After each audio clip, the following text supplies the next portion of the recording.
تعرفوا شو أطيب قلب ممكن يكون عند الإنسان؟ القلب اللي ما فيه حقد ولا كره ولا غل. فماذا قال حبيبنا صلى الله عليه وسلم بهذا الشأن؟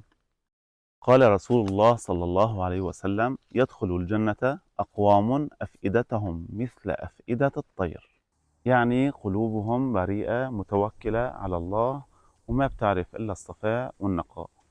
مو بالقوة ولا بالدهاء بتفوز بالجنة، بالقلب النظيف وبالروح اللي ما بتحمل إلا كل خير. ملكتم فؤادي